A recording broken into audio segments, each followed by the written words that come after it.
నీ ఇంటికి ఎవడన్నా వచ్చి దోపిడీ చేస్తే నీ ఇంటి సామాన్ ఎత్తుకపోతే ఊకుంటావా? ఊరుకోం.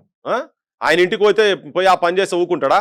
ఇది నా ఇల్లు, తెలంగాణ అనేది నా ఇల్లు, నా తెలంగాణ ప్రజల ఇల్లు. అది వాళ్ళ అయ్యా జాగీర్ కాదు. ఎవడో మాట్లాడుతుంది కదా, హైదరాబాద్ నీదా, నీ అయ్యా, నువ్వు ఏమన్నా మాట్లాడితే ఇదే మాట్లాడుతున్నా. మా అయ్యలదే, మా తాతలదే, మా ముత్తాతలదే, మా అస్తిత్వం తెలంగాణ, నీది కాదు. మీరు బతకటందుకు వచ్చింది వీడికి. మంచిగా బతుకుర్రి, మేము కూడా చెప్తున్నాం. మంచిగా మేము మా బరాబర్ మీకు పంచభక్ష పరమాన్నాలు కూడా పెడతాం, కానీ మాది గుంజుకుంటామంటే ఊకం. వాళ్ళు అనేది అదే, మా చంద్రబాబు డెవలప్ చేసిండు, మా రాజశేఖర్ ఇదే కదా నెరేషన్. ఇదే మా వాళ్ళు. లేకపోతే అసలు మీకు ఎక్కడిది, మీకు అసలు వ్యాపారమే మేము నేర్పించినాం. అరే నాయన, మీకు 10 బంగ్లాలు లేక, మీకు క్యాపిటల్ సిటీ లేక గుడిసెలలో పెట్టుకున్నారు మీరు. అది అస్తిత్వం మీరు తెలుసుకోండి. కర్నూలులో టెంట్లో ఉండే మీ క్యాపిటల్. మీరు మద్రాసుకి వెళ్ళి బయటకు వచ్చినప్పుడు ఇవి మాట్లాడితే కడుపు గాలి చాలా మాట్లాడాల్సి వస్తుంది. మేము కూడా అసలు మీకు ఏంది, అసలు మీకు ఏముండే, మీ ప్రాంతంలో ఏముండే? రికార్డ్ డాన్సులు తప్ప, సాయంత్రం కాగానే రికార్డ్ డాన్సులు తప్ప మీ దగ్గర ఏముండే చెప్పండి. నేను ప్రజలను అవమానపరచలేను, మీ పాలకులంత అసమర్థుల గురించి చెప్తున్నా. ఇప్పటికీ మీ క్యాపిటల్ లేదు కదా. హైదరాబాద్ ఎప్పుడుదో చరిత్ర, 100 ఏళ్ల కింద చరిత్ర హైదరాబాద్ లా. మా పట్టణంలో రోడ్ల మీద వజ్రాల వ్యాపారాలు నడిచేది. ఉట్టి ఇట్లా తాళాలు కూడా వేయకుండా పోయేది. అటువంటి ప్రాంతం ఈ ప్రాంతం. దేంట్లో స్కిల్స్ ఎట్లా తక్కువ తెలంగాణలా? అగ్గిపెట్టెల చీర అద్భుతంగా నేసి ప్రపంచ ప్రఖ్యాతిగాంచిన నేతన్న. మరమగ్గమే మరణ శాసనం అయ్యిందా, బ్రతుకు తెరువు లేక ఉరివోసుకుంటుందా, చేనేత బతుకుల్లో చేదు మిగిలిందో, సిరిసిల్ల నా తల్లి చిన్నపోయిందో అని. ఎట్లా పుట్టింది అగ్గిపెట్టెల చీర? మీ దగ్గర ఎవరైనా నేస్తా చెప్పండి, ఉంటే చూపిండ్రి. నా తెలంగాణ ఆస్తి అది, మా ప్రజల ఆస్తి. ఇక్కడ నువ్వు ఏ కళలు, బొమ్మలు, నువ్వు ప్రపంచ స్థాయిలో బొమ్మలు, ఎన్ని కళారూపాలు, కొన్ని 100 కళారూపాలు మీ దగ్గర ఏమున్నా చెప్పండి. ఇవి ఉట్టిగా మీరు అక్కసుతో నుండి నువ్వు అట్లా మాట్లాడతావు, ఇట్లా మాట్లాడతావు, బరాబర్ 400 ఎక్కువ మాట్లాడతాం. ఎందుకంటే మాది కొన్న 100 ఏళ్ళ చరిత్ర తెలంగాణది. మీకున్న చరిత్ర మీరు పెట్టుకోర్రి. మీరు అక్కడ ఉండే మీ మద్రాసు చరిత్ర మీరు ఉంటే మీరు పెట్టుకోరు. కానీ ఇక్కడికి వచ్చి మమ్మల్ని ఇప్పటికి ఇప్పుడు తెలంగాణ ఎందుకు కడుపుగాలు ఎందుకు మాట్లాడినాం? మా ఓన్ని తీసుకుపోయి నువ్వు ఎట్లా కొట్టినావు పోని ఆయన అభ్యంతరకర వాక్యాలు చేసి ఉండని అనుకున్నాం అనుకో. కానున్నది, కోర్టులున్నాయి, నీకు రాజ్యాంగం ఉన్నది, పోలీస్ యాక్ట్ ఉన్నది, నువ్వు ముఖ్యమంత్రివి, నువ్వు ఒక ఉప ముఖ్యమంత్రి చంద్రబాబు, ఆయన పవన్ కళ్యాణ్ ఇద్దరున్నారు కదా.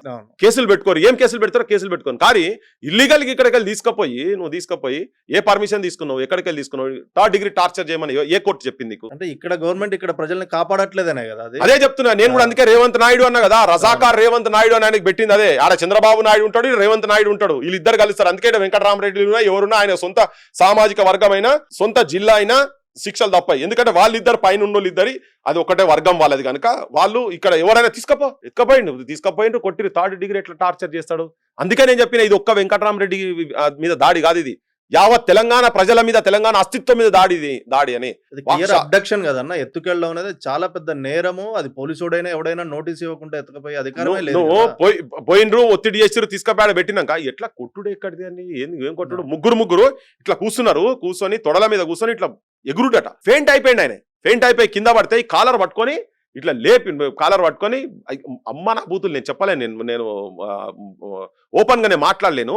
అంత అధ్వాన్నంగా, అంత ఘోరంగా తెలంగాణ ప్రజలను అమ్మనాభూతులు తిట్టుకుంటా మాట్లాడి మీరు నేను చెప్పవశంగా. అందుకే నాకు కసితోని మీకేం పని రాయిడా, శనివారాలు ఆదివారాలు మీకేం పని రాని అన్నది కూడా కారణం అది. ఇట్లా బట్టి కాలర్ బట్టి ఇట్లా లేపితే ఈ గొంతు ఇట్లా మొత్తం ఒత్తుకపోతే 15 రోజులు నోట్లకు కనీసం మంచినీళ్ళు మింగే పరిస్థితి లేకుండే. ఇంత ఘోరమా? తెలంగాణ వచ్చినాక కూడా ఈ తెలంగాణలో ఒక జర్నలిస్టులకు జరిగేటువంటి సన్మాన సత్కారాలు ఇవైతే, ఈ ముఖ్యమంత్రిని బాంచంగిరిని వాని ఇంకా చంద్రబాబు బూట్లు మూసుకొని కావనకపోతే ఏమనాలి? ఆయన అబ్బా చాలా మంచి పని చేసినావా స్నేహితుడా అని చెప్పి ముద్దు పెట్టుకుంటారు. ఎవడన్నా తెలంగాణడు బరాబర్ అడుగుతారు, బరాబర్ తిరుగుతారు. కుక్క సాక్షుల వాసన పట్టుకొని గుర్తుపడుతుందట. ఈయన కూడా గట్టినే సాక్షుల వాసన చూసుకుంటున్నాడా అని అన్నా నేను. అందుకని ఇంకా 10 సార్లు కూడా అంట. ఎందుకంటే కడుపు కాలుతున్నది. తెలంగాణ వచ్చిన తర్వాత ఇది ఎక్కడ దుర్మార్గం అండి? ఎంతమంది యువకులను కొట్టించిండు చంద్రబాబు ఇక్కడ. ఘోరంగా మాట్లాడిన ప్రతి ఒక్కరిని శవాలై ఊరేగుతున్నారమ్మా రైతన్నలు, నడి చేన్లలో సమాధులైనారమ్మా కూలన్నారు అని సాహిత్యం ఎట్లా పుట్టింది? దుర్మార్గుడు చేయబట్టే లిబర్టీలోనే మనకు వచ్చి కరెంటు బిల్లుల కోసం వస్తే ఎట్లా నిర్దాక్షిణ్యంగా కుక్కలను కాల్చిండు కదా తెలంగాణ జనాన్ని. మర్చిపోయారు అనుకుంటారా తెలంగాణ ప్రజలు? ఏం మర్చిపోలే. పోనీ మీరు మంచిగా ఉన్నారంటే మిమ్మల్ని వదిలేస్తాం, చలో జాన్దేవ్ అని చెప్పని. వచ్చిన తర్వాత మా వాళ్ళని కూడా అంటున్నాం, మిమ్మల్ని కూడా అంటున్నాం ఇట్లా దుర్మార్గం చేస్తున్నాను. నేను అక్కడి ప్రజలు కూడా విజ్ఞప్తి ఏం చేస్తున్నా అంటే, మీరు ఒక విఘ్నులుగా ఆలోచన చేసే ప్రయత్నం చేయండి. మీరు మాకన్నా ముందు చదువుకున్న వాళ్ళు కదా, మీరు మాతో చెప్పించుకునే స్థాయికి మీకు రాకండి. ఎందుకంటే మీరు మద్రాసు ఉండే కాబట్టి, బ్రిటిష్ రూల్లో మీరు ఉన్నారు కాబట్టి మీకు చదువు మాకన్నా ఎక్కువ. అప్పుడు 4% 3% మనం ఉంటే వాళ్ళు 23-24% అప్పుడు ఎడ్యుకేషన్ రేట్ ఉండే కలిపినప్పుడు 56లో. అప్పటికి స్టాటిస్టికల్ డేటా. మీరు మాకన్నా ఎక్కువ చదువుకున్న వాళ్ళు కదా, అందుకే దోపిడీ ఎక్కువ చేస్తారా? ఆ దోపిడీ సామాన్య ప్రజలు ఏం చేస్తలేరు. ఇటువంటి వాళ్ళు ఇక్కడికి వచ్చి చేసేవాళ్ళు, రాజకీయ వ్యవస్థలో ఉన్నటువంటి వాళ్ళే ఎక్కువ దోపిడీ చేస్తున్నారు. బతుకు తెరుకు వచ్చిన వాళ్ళని మనం ఎప్పుడు కూడా అన్నది లేదు, అన్నా తమ్ముడు రా బేటా రా చిచ్చా అని పిలిచిందే ఉంది. మనం ఎప్పుడైతే మన బతుకుల్ని చిందరవందరం చేసిన వాళ్ళ గురించే ఇప్పటికి 1200 మంది మొన్న కూడా ఆత్మహత్యలు చేసుకున్నారు కదా. ఒక్కడన్నా నేనెందుకు ఆత్మహత్య చేసుకుంటారా అంటే ఈ భూమి మీద చంద్రబాబు నాయుడు అంటాడు ఉంటుండేనా? తెలంగాణ వ్యతిరేకం చేసినటువంటి ఎవడను మిగులుతాడా ఈ భూమిలా? ఇప్పటికి అంటలేం కదా, ఇప్పటికి పృథ్వీరాజ్ అంటాడు కూడా అంటలేడు. కానీ మాట్లాడే ఒక్కడన్నా కడుపు కాలితే నీకు ఏదోటి అవుతుంది అని చెప్పాను. యాదిరెడ్డి అంటేనే పోయి పార్లమెంట్ ముంగట గోడు మాది వినబడతలేదురా నాయన మీకు. ఏదో అట్లా భగత్ సింగ్ ఎట్లయితే బాంబు వేసినప్పుడు చెప్పిండో బహిరంకు ధమాకేకి జరూరత్ అవుతాయండి, మీరు ఇంటలేరు కాబట్టి మేము బాంబు వేసినామని లెక్కల ఈయన పోయి పార్లమెంట్ ముంగట ఉరేసుకుని ఆయనే పానం తీసుకున్నాడు. కానీ నేనెందుకు పానం తీసుకోవాలి? నేను లగడపాటినో కావూరినో ఇంకెవరినో నేను తిక్కవరపునో ఆన్నో ఇన్నో నేను వేసేయాలనుకుంటే ఎవడ ఆపుతాడండి? The most powerful weapon in the universe is the human soul on fire. నీ గుండె రగిలితే ప్రపంచంలో కెనడీ అటువంటి వాళ్ళని కూడా చంపారు కదా. మేము హింస చెప్తలేం కానీ మేము ఓపిక పడుతున్నాం కదా ఇన్ని రోజులకి ఇన్నేళ్ళకెళ్ళి. ఇంకా మా మీద ఇంకా దుష్ప్రచారాలు ఇవన్నీ అబాండాలు ఇవన్నీ వేస్తే ఎట్లా అండి? నాకు అర్థం కాదు. అన్నది వాస్తవం అన్న. మనం ఆత్మ బలిదానం చేసుకొని సాధించడం తప్ప ఆత్మాహుతి దాడి ఒక్కరి మీద చేయలేదు. దాడి మాత్రం నా దగ్గరికి చాలా మంది యువకులు వస్తే వద్దని చెప్పిన. నా దగ్గర చాలా మంది అప్పుడు మూవ్మెంట్ జరిగేటప్పుడు పిల్లలు వచ్చారు, అన్న మేము లగడపాటిని చంపేస్తామన్నా, అన్న నేను కావూరిని చంపుతామన్నా, సుగుణా చౌదరిని చంపి పడేస్తామన్నా, తెలంగాణ వ్యతిరేకం చేస్తున్నా, వీళ్ళు అడ్డలు గూడ అది అని ఏమో సాహిత్యం పడుతున్నా, ఈ సినిమా వాళ్ళని కథ పెడతామన్నా. వద్దు, అది మన పంతా కాదు, అట్లా చేయొద్దు, అది మనం కాదు. మన గాంధీయన్ ప్రిన్సిపల్స్ తో పోయి కొట్లాడదాం. కానీ మీరు ఆత్మహత్య చేసుకోకండి, మన జనాల చైతన్యవంతులను చేద్దాం. ఎట్లయితే అన్న వాళ్ళు ఎక్కువ మంది ఉన్నారు కదా, మన పార్లమెంట్ ఎట్లయితే మన దేశాన్ని మన దేశ పార్లమెంట్ ను తెలంగాణ ఉద్యమానికి తలదించి గౌరవంగా తెలంగాణ రాష్ట్రాన్ని ప్రకటించినట్టు మనం చేద్దామని చెప్పని ఆ రకంగా చేసి మోటివేట్ చేసే ప్రయత్నం చేసినాం. అయినా కానీ బలిదానాలు జరిగినాయి. అయినా కానీ ఎంత హింస చేసిరు వాళ్ళు, ఎంత మందిని కొట్టిండ్రు ఘోరంగా కదా. ఇక్కడ ఉస్మాన్ యూనివర్సిటీలో లాఠీ చార్జ్లు అవుతుంటే ఉత్తర హిందుస్థాన్కి వచ్చినటువంటి పోలీసు వాళ్ళు పక్కకు పోయి ఏడుస్తుంటే మీరు ఎందుకు ఏడుస్తున్నారని చెప్పని అడిగితే మా పిల్లలు ఎక్కున్నారు, మా అన్న పిల్లలు ఎక్కున్నారు, మీరంతా మీరు ఏం అంటలేరు మమ్మల్ని, కానీ మేమే ఉల్టా మిమ్మల్ని గుడ్డలను కొడుతున్నాము. మారా బేటా యాद आ रहा है हमको అని చెప్పని, हमारा बहन का बेटा तुम्हारा उमर का रहता बेटा ऐसा मारे तो हमको अच्छा नहीं लग रहा అన్నాడు. అని నీ చేతిలో ఒక వెపన్ లేదు, ఏం లేదు, నువ్వు నీ అస్తిత్వం గురించి నువ్వు కొట్లాడుతున్నావు. కానీ మాకు ఆర్డర్స్ వస్తున్నాయి, నౌకర్ అది గొడ్లను కొట్లాడి మేము కొడుతుంటే బాధ అనిపిస్తుంది అని చెప్పని. ఇది వాళ్ళకు బాధ, ఇది మాది అది కాదు కదా, మా హింసా ప్రవృత్తి కాదు. మేము ఎక్కడ అన్నలే కూడా సరే మా దాంట్లోకి వెళ్ళి కొంతమంది మీరు చేసిన అఘాయిత్యాలకు పోయి అన్నలకు పోవచ్చు, అల్పిరి ఇన్సిడెంట్స్ అవన్నీ చేయొచ్చు. మాది ఆ పంతా కాదు, హింసావాదం మాది కాదు. కానీ మీరు చేస్తున్నది ఏంది? ఏ రాజ్యాంగాన్ని పట్టుకొని నువ్వు ఏ రాజ్యాంగం మీద ప్రమాణం చేసినావో నువ్వు ఎట్లా థర్డ్ డిగ్రీ పెట్టి నువ్వు కొడతావు మా జర్నలిస్టులని అడుగుతున్నాం. ఇప్పటికీ మా జనాలు కూడా అడుగుతున్నాం, ఇలా ఆయన కొడతారు రేపు ఇంకో నన్ను కొడతావు.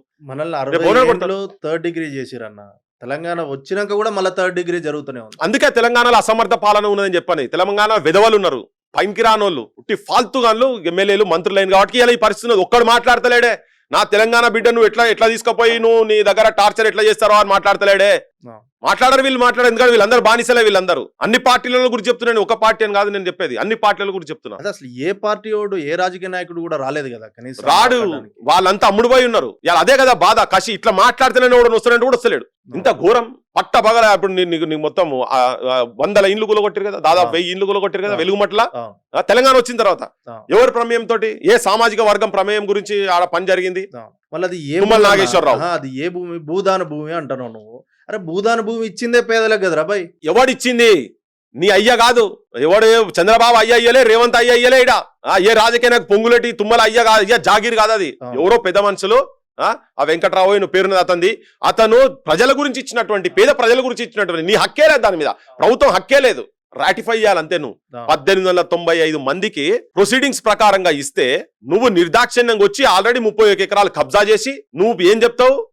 అది వీళ్ళు ఇల్లీగల్గా వచ్చిరని చెప్తావు, వాళ్ళు ఎవడో పైసలు తీసుకుని చెప్తావు. ఏం లెక్కలి కరెంటు లేదు, నీళ్లు లేవు వాళ్ళ కాడ. పాపం పశువుల కన్నా ఘోరంగా నువ్వు చూసే పరిస్థితి ఉండి వాళ్ళు 12 సంవత్సరాల కింద ఇల్లు కట్టుకుంటే ఆ భూమి మీద కన్నుబడి ఎవడో చంద్రబాబు చెప్తే తుమ్మల వీళ్ళంతా కలిసి గ్యాంగ్ అంతా కలిసి అన్నంతా కలిసే ఉన్నారు. వాళ్ళు పొంగులేటి ఉన్నాడు, బట్టి విక్రమార్క కూడా ఉన్నాడు, అందరు ఉన్నారు. ఎందుకంటే వీళ్ళు ఆపుతలేరు కనుక వీళ్ళకి వాటాలు పోయినాయి. ముఖ్యమంత్రి రేవంత్ రెడ్డికి చెప్తే రేవంత్ రెడ్డి ఆఫీస్ నుంచి వస్తుంది, మిలిటరీ మొత్తం వస్తుంది, పెద్ద ఇవన్నీ పెట్టుకొని వచ్చి చదువుకున్న పిల్లలుంటే పుస్తకాలు కూడా తీసుకొని అంత టైం ఇవ్వకుండా నిర్దాక్షిణ్యంగా మొత్తం ఇల్లు కూలగొట్టినవే ఎవడిచ్చిండు ఆయనకి అధికారము? భారతదేశంలో పేదోనికి కనీసం ఒక 60 గజాలు 100 గజాల జాగా కూడా ఇయ్యలేనటువంటి దుస్థిత రాజకీయ వ్యవస్థలో ఉన్నామా? ఏ పేదోళ్ళ గురించి ఎన్ని గొడ్డుపోయింది ఆ తెలంగాణ? ఒకవేళ నువ్వు ఇల్లీగల్ ఉండేది ఉంటే నువ్వేం ఎంక్వైరీ చేసినావు? నువ్వే మళ్ళీ అలా 311 మందికి అక్కడ ఇళ్ళ పట్టాలు ఇచ్చిన అంటున్నావు కదా. మరి ఎందుకు గులగొట్టావు? వాళ్ళ ఇల్లు ఎందుకు గులగొట్టావు? అంతకుముందు వాళ్ళ ఇల్లు ఉన్నాయి కదా, ఆ నష్టం ఎట్లా పూరిస్తావు? ఎక్కడిది నీకు రైట్? ఎక్కడిది? కలెక్టర్ తో నోటీస్ ఇవ్వకుండా. అరే నోటీస్ లేదేం లేదు. నేను ఇలా మీ ఛానల్ ద్వారా నేను చెప్తున్నా, ఒక ఇన్సిడెంట్, ఒక పిల్లగాడు, అంటే ఎంత ఘోరమైనటువంటి సందర్భాల సన్నివేశాలు అక్కడ ఉండే అంటే, ఒక పిల్లగాడు ఇక్కడ మన ప్రెస్ క్లబ్ లో వచ్చి వాళ్ళు ప్రెస్ కు పెడితే అక్కడికి వెళ్ళి బాధితులకి వెళ్ళి ఒక పిల్లగాడు వచ్చి ఏడుస్తా ఉన్నాడు, ఒకటే ఏడుస్తున్నాడు. అరే ఎందుకు ఏడుస్తున్నావు భయ్, ఎందుకు ఏడుస్తున్నావు అని చెప్పని అడుగుతా ఉంటే లేదన్నా నేను చెప్పలేను అని చెప్పాను. అరే ఏంది నువ్వు ఇంతగా బుడపోరాడు ఏడ్చినట్టు ఏడ్స్తేనే ఉన్నాడు, ఇప్పటికి ఇల్లు కూడా చాలా రోజులైంది కదా, నువ్వు ఇట్లా కంట్రోల్ కాకుండా ఎట్లా అంటే అన్న మా సీనికి చెప్పిండు అది, అన్న నాకు పెళ్ళి అయ్యి 5-6 ఏళ్ళు అయిందన్న అని చెప్పిండు.